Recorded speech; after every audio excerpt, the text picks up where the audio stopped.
하나님의 말씀을 봉독하겠습니다. 히브리서 3장 7절에서 19절까지의 말씀입니다. 신약성경 354면 어간에 있습니다. 그러므로 성령이 이르신 바와 같이 오늘 너희가 그의 음성을 듣거든 광야에서 시험하던 날에 거역하던 것 같이 너희 마음을 완고하게 하지 말라. 거기서 너희 열조가 나를 시험하여 증언하고 40년 동안 나의 행사를 보았느니라. 그러므로 내가 이 세대에게 노하여 이르기를 그들이 항상 마음이 미혹되어 내 길을 알지 못하는도다 하였고, 내가 노하여 맹세한 바와 같이 그들은 내 안식에 들어오지 못하리라 하였다 하였느니라. 형제들아, 너희는 삼가 혹 너희 중에 누가 믿지 아니하는 악한 마음을 품고 살아계신 하나님에게서 떨어질까 조심할 것이요, 오직 오늘이라 일컫는 동안에 매일 피차 권면하여 너희 중에 누구든지 죄의 유혹으로 완고하게 되지 않도록 하라. 우리가 시작할 때에 확신한 것을 끝까지 견고히 잡고 있으면 그리스도와 함께 참여한 자가 되리라. 성경에 일렀을 때 오늘 너희가 그의 음성을 듣거든 격노하시게 하던 것 같이 너희 마음을 완고하게 하지 말라 하였으니, 듣고 격노하시게 하던 자가 누구냐? 모세를 따라 애굽에서 나온 모든 사람이 아니냐? 또 하나님이 40년 동안 누구에게 노하셨느냐? 그들의 시체가 광야에 엎드러진 범죄한 자들에게가 아니냐? 또 하나님이 누구에게 맹세하사 그의 안식에 들어오지 못하리라 하셨느냐? 곧 순종하지 아니하던 자들에게가 아니냐? 이로 보건대 그들이 믿지 아니함으로 능히 들어가지 못한 것이라. 아멘. 오늘 본문에서는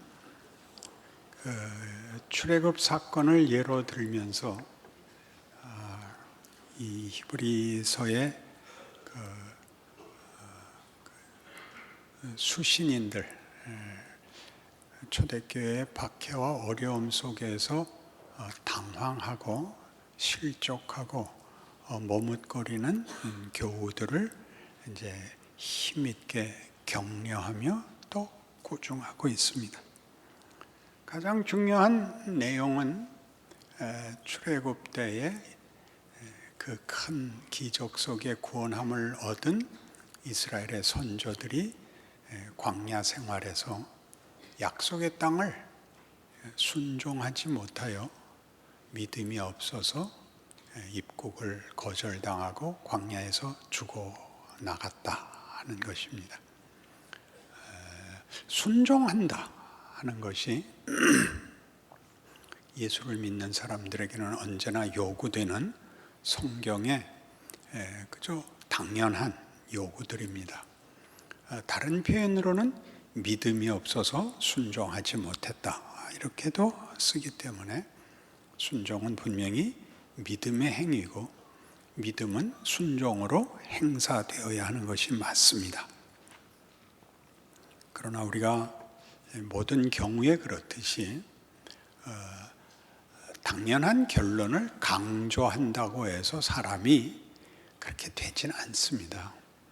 그 당연한 결론을 자기 것으로 만드는 데는 수많은 시행착오, 수많은 기회가 필요합니다. 성경은 이것을 시간과 과정과 훈련이라는 것으로 허락하고 있는데, 대부분의 성도들은 시간성을 벗어난 그저 판별 혹은 결론 혹은 무슨 보상 같은 것으로 시간성을 외면하는 바람에 이런 일들이 정말 요구하고 만들어내려는 것이 무엇인지를 놓치게 됩니다. 어떻게 설명을 하면 할수록 더 꼬이는지, 제 책임인지 여러분 책임인지. 그래서 우리가 놀라는 것은 순종해야 되는데 순종이 되지 않을 때, 믿음을 가져야 되는데 믿음을 어떻게 지금의 현실적 도전을 극복할 만큼 동원할 수 있는 그 비법을 모르는 그 현실에 대한 이해를 가져야 되게 생겼습니다. 이 이스라엘 백성의 실패를 논하는 것은 예수 그리스도로 말미암아 시작된, 오늘 본문에 있는 식으로 얘기하면 14절에 있는 바와 같이 우리가 시작할 때 확신한 것을 끝까지 견고히 잡고 있으면 그리스도와 함께 참여한 자가 되리라. 이런 말들이 당연하면서도 어렵죠. 첫사랑, 첫 믿음, 첫 각오, 첫 결심이 늘 일정하지 않다는 걸 우리가 압니다. 그것은 오늘 본문이 인용하고 있는 출애굽 사건을 보면 더욱 분명하게 이해가 됩니다.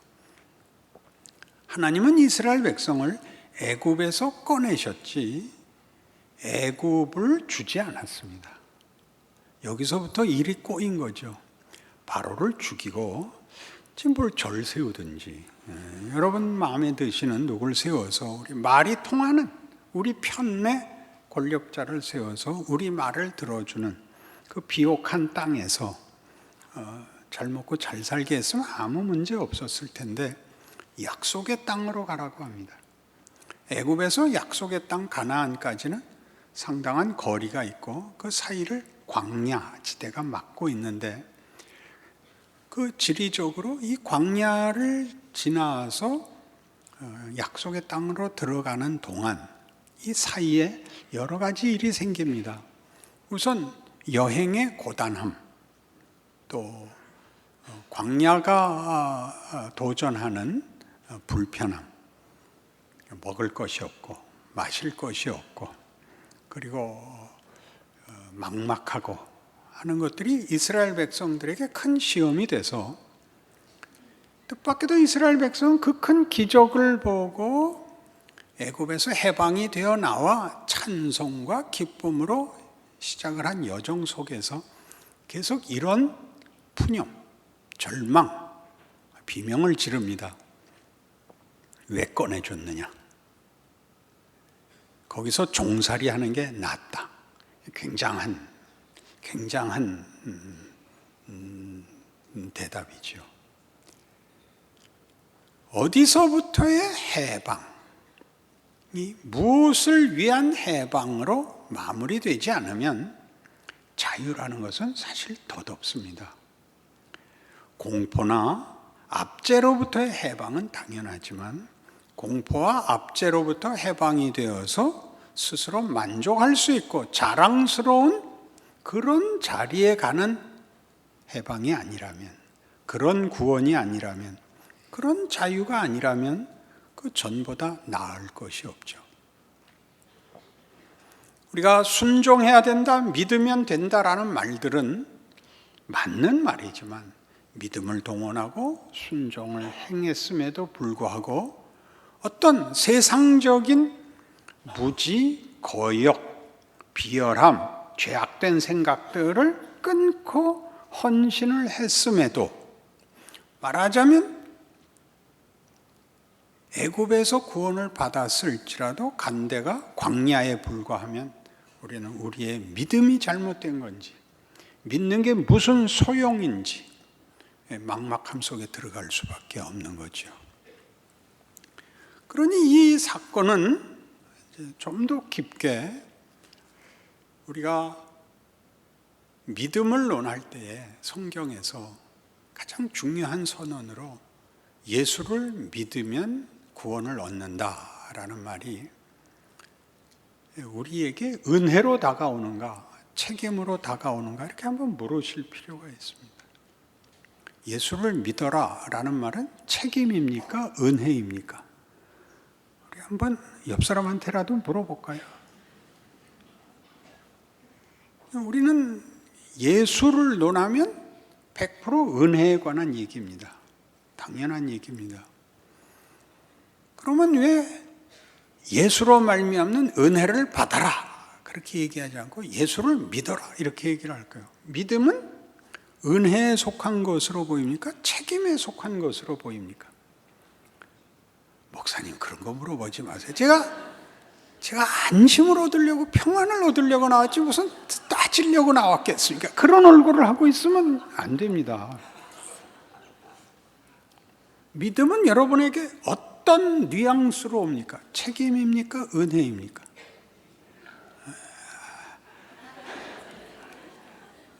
우리는 늘 뻔한 질문은 의심하는 그런 교육을 받아왔습니다. 그건 틀림없이 어디 함정이 있는 겁니다. 그랬죠? 은혜가 뭔지는 모두 압니다. 그러나 성경은 예수를 은혜 받으면이라고 절대 말을 그렇게 안 쓰고 믿으면이라고 써서 분명히 책임적 요소가 있다는 것을 밝히고 있습니다. 그니 책임을 논하면 은혜가 없어지고 은혜를 말하면 책임이 없어지는 이 문제가 우리를 사실은 신앙생활 속에서 가장 우리를 당황시키는 겁니다. 모순에 빠지게 하고 자가당착에 빠지게 하고 막막하게 하죠. 믿음은 은혜가 책임을 요구한다라는 말을 묶어서 만든 단어입니다. 은혜와 책임이 어느 쪽이 역할이 많은가를 동일한 평면에 놓고 분할하는 것이 아니라 시작이 은혜가 해서 그 은혜가 책임을 목적하고 있다. 그래서 믿음이라는 단어에는 분명히 책임이 있는데 그 책임은 하나님이 시작한 일이 만들어내는 목적지입니다. 그러니까 쉽게 출애굽 사건으로 얘기하면 구원은 애굽에서 해방되어 가나안에 가서 나라를 건설하는 겁니다. 근데 이 애굽에서 꺼낼 때는 100% 은혜입니다. 하나님이 다 하시죠. 10가지 재앙, 홍해를 가르죠. 가는 길에 반석에 물을 내시고 만나를 먹이십니다. 그러나 가나안 입국은 순종이 있어야 되는 겁니다. 놀랍지 않습니까? 아니 애굽을 박살내고 꺼내셨는데 그냥 보따리에 싸서 택배로 붙이시지요. 왜 불순종했다고 그건 그럼 그만두고 광야에서 다 죽여버리는 겁니까? 이렇게 무섭게 내가 그때 진노했다, 내가 맹세했다, 너희는 내 땅에 못 들어온다. 그러니까 이 책임은 우리가 생각하는 쉬운 성경에서 너희가 책임져라 이렇게 얘기하지 않고 믿음이라고 얘기함으로써 은혜와 믿음이 어떻게 전후로 시작과 결론으로 묶여 있느냐만큼 신비하게 책임은 가나안에 들어가는 조건보다 더 큰 가나안에 들어가는 것의 본질적인 어떤 조건이 됩니다. 가나안에 들어가는 본질적인 조건. 하나님께서 예수를 보내어 하나님이 누구신가도 증명하시고 하나님이 인류에게 무엇을 목적하시는가도 증명하신 것이 성육신입니다. 하나님은 우리를 위하여 우리의 하나님이신 하나님이 누구신가를 우리에게 분명하게 납득시키기 위하여 우리와 방불한 모습으로 우리의 조건 속에 우리의 가장 막다른 골목에까지 내려오실 수 있는 분이며 그런 하나님이며 우리를 그렇게 찾아온 것이 그냥 하나님의 자기 증명에 그치는 것이 아니라 우리의 영광과 운명의 승리를 위하여 우리라는 존재의 가치와 정체성을 알려주기 위해서도 성육신을 택하신 분입니다. 그분이 우리에게 은혜를 베푸시는 것은 우리로 하나님의 자녀답게 하시기 위하여 당신의 모든 능력을 동원하시는 것이지만 동시에 그것은 우리 보고 영광되라는 것입니다. 그 영광의 최고의 내용이 뭐냐? 책임입니다. 책임이란 말은 매우 어려운 표현입니다. 본인의 능력, 본인의 어떤 자랑을 얘기하는 것이 아니라 우리라는 존재가 자발성을 가지고 하나님에 대한 항복과 기쁨과 순종을 우리의 가장 중요한 본질로 가지겠다는 자리를 성경이 말하는 것입니다. 그래도 이 말에 의심의 찌꺼기가 남으니까 우리 인간의 영광이라는 것, 자유라는 것, 책임이라는 것이 가지는 명예를 인류 역사에서 어떻게 인문학 속에서, 역사 속에서도 이미 그것을 결론을 내렸는가 보십시다. 서구 역사의 최고의 공헌, 서구 역사의 최고의 공헌은 시민 정신을 발견한 거다 그럽니다. 시민 정신. 시민 정신이란 한 나라를 구성하는 국민들은 자유로워야 하고, 그리고 그 자유가 책임을 져야 한다는 걸 알아야 된다. 이게 시민 정신입니다. 굉장하죠? 인간의 가치는 자유로워야 하고 자유가 책임을 이해해야 한다. 동양은 뭐였을까요? 동양은 윤리였습니다. 굉장하죠? 서구가 시민 정신을 깨우치는 데까지 역사가 흘러왔고, 동양은 윤리라는 책임이 있다는 걸 여기까지 왔습니다. 그러나 그 자유와 그 책임이라는 것이 구체적인 승리와 영광까지는 없습니다. 세상은 나와서 갈 데가 없습니다. 세상에서 나올 수도 없고 나와서 갈 데가 없습니다. 하나님은 우리에게 이렇게 얘기하시는 겁니다. 내가 너희를 흙으로 만들었지만 너희라는 존재는 나와 믿음을 나누고 사랑을 나누고 책임을 나누는 그런 경지까지 내가 목적하고 있다. 이게 기독교입니다. 그러니까 하나님께서 우리에게 물으시고 우리로 답하게 하십니다. 해결을 하라는 것이 아니라 우리가 하나님의 질문에, 도전에 답을 하는데, 그 답이 뭐냐 하면 내가 만들 수 있는 것보다 큰 것을 답을 하랍니다. 그러나 우린 그렇게 안 하지요. 뭘 안 하느냐? 이스라엘 백성이 가나안에서 약속된 땅으로 가는 시작에선 홍해를 건너고 출애굽기 15장에서 한 영광의 찬송과 고백들은 자기네를 붙잡고 있던 권력이 깨지고 거기서 그들을 꺼낸 하나님의 권능을 실컷 봤기 때문입니다. 10가지 재앙과 홍해가 갈라지는 사건이 그들을 감격시켰습니다. 그러나 광야에서 그들이 뒤집어진 것은 이 고생을 하느니 옛날 생활이 더 안전했다는 거죠. 약간 믿지고 살면 됐거든요. 그렇잖아요. 전쟁도 무슨 정치도 무슨 먹고 살 일도 그건 알아서 하고 약간 관세 받고 힘들게 살면 됐어요. 근데 여기 왔더니 매일매일이 만나를 한꺼번에 줘서 창고에 쌓아놓게도 못하고, 또 물도 뭐 늘 어떻게 되는 게 아니라 그 빌고 아우성 치면 바위에서 한 모금 먹을 거 나오고 말고, 여기는 모르겠단 말이에요. 앞이 보장이 안 돼 있어요. 저기는 보장돼 있단 말이에요. 400년이나 살았거든요. 거기서 익숙하다고요. 우리 모두가 하는 기도 아니에요? 하나님, 제가 뭘 더 바라겠어요?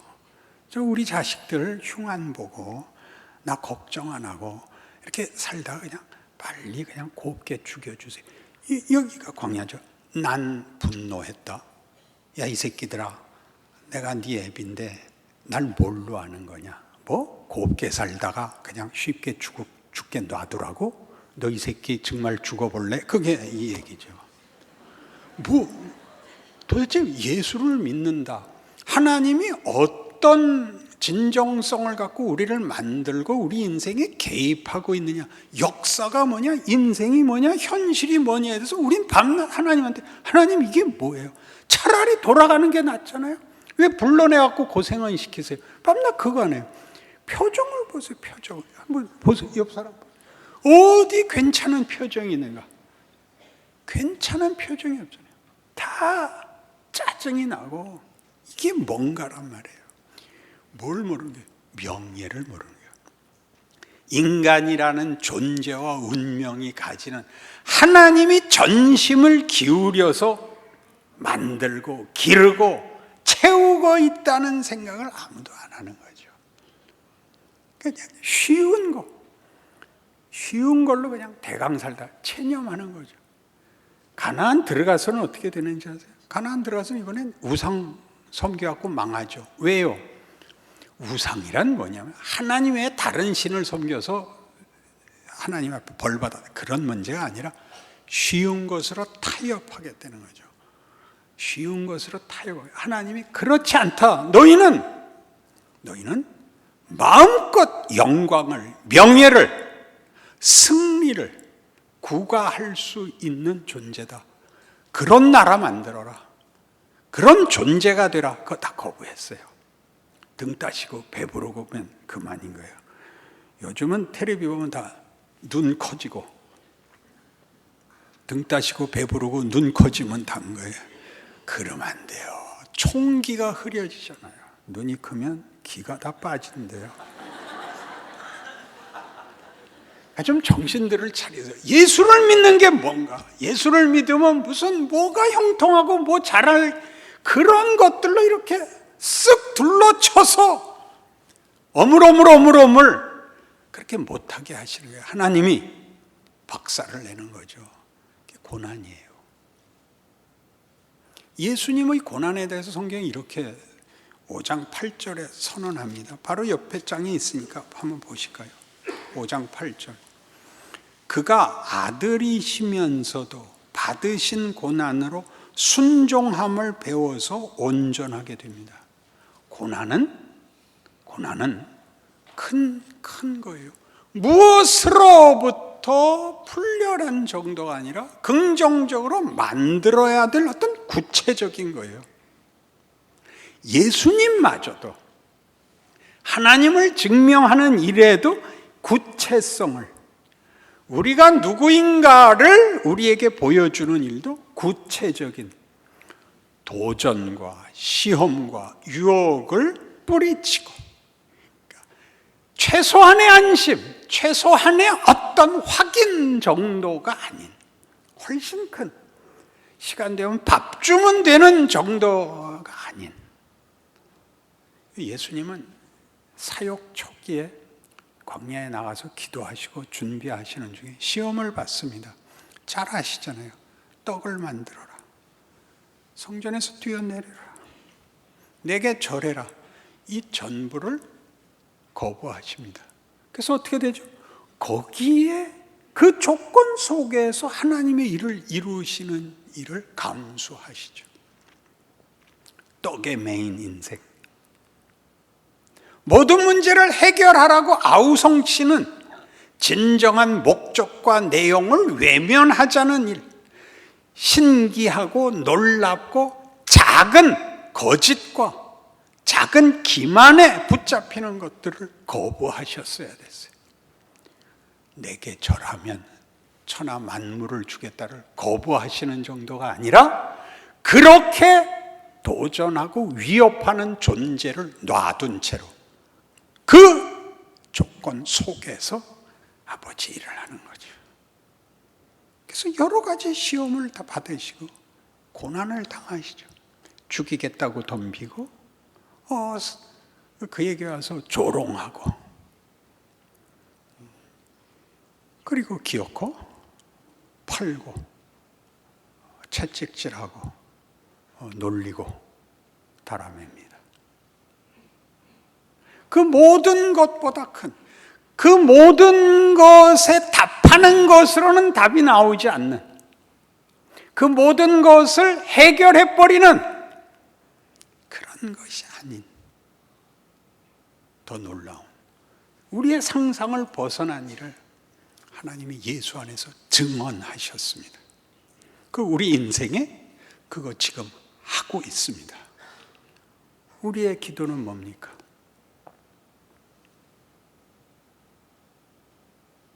하나님도 고생하시지 말고 저도 고생시키지 말아 주옵소서. 그 외에 해본 기도가 뭐가 있습니까? 왜 나라를 위해서 기도합니까? 여러분이 나라를 위해서 기도할 틈이 있습니까? 여러분이나 잘하세요. 그건 내가 할 테니까. 그 기도를 뭘 해야 되는지 모르게 실제적인 신앙생활을 직면하지 않으니까 어물어물 체념하고 있는 거죠. 하나님이 일한다는 거 안 믿는 거죠. 나 힘듭니다. 나 원망스럽습니다. 뭐 하시는 겁니까? 암만 그래야 소용도 없죠. 관두세요. 그래서 기껏 이제 최소한으로 내려와서 이제 나라나 잘 되고 비도 좀 그만 오게 하고 그런 정도에서 헤매고 있으니까 가나안에 못 들어가고 거기서 다 죽었다. 너희 정신 차려라. 그렇게 얘기하는 겁니다. 하나님 지금 네 인생에 일하고 있다. 믿음으로 걸어라. 믿음은 뭐라고요? 은혜가 우리를 어디로 미는 거라고요? 책임으로 미는 겁니다. 너는 어떤 존재냐? 무엇으로 만족할래? 네 가치는 어디까지야? 네 기대는 뭐야? 네가 소원하는 것과 하나님이 너한테 하겠다는 것의 차이를 이해해봐. 생각해봐. 하나님 저 죽을 것 같습니다. 내 아들 네가 못 박았어. 내가 더 진정성이 있어. 네가 더 진정성이 있어. 원망을 하면 누가 더 원망할 게 많아. 그렇게 묻는 거죠. 내가 너희 보고 무슨 대가를 내래? 너 훌륭해지래잖아. 나 그거 절대 타협 안 한다는 거 몰라? 너 죽어볼래? 너 죽지도 못해. 이거죠. 예수 믿는 겁니다. 우리의 자랑이죠. 우리의 명예입니다. 여길 극복하지 못하면 여러분은 현실적으로 신앙생활을 할 수도 없고 편안한 얼굴을 만들 다른 방법이 없습니다. 그건 여러분에게 손해입니다. 한 인간으로서 자신의 인생을 살아내는 데 있어서 여러분들은 아무것도 아닌 게 됩니다. 그런 망신일랑 당하지 마시고 여러분에게 주어진 위대한 인생을 사시는 하나님의 자녀가 되십시오. 기도하겠습니다. 하나님 아버지, 우리가 가져야 할 건 믿음입니다.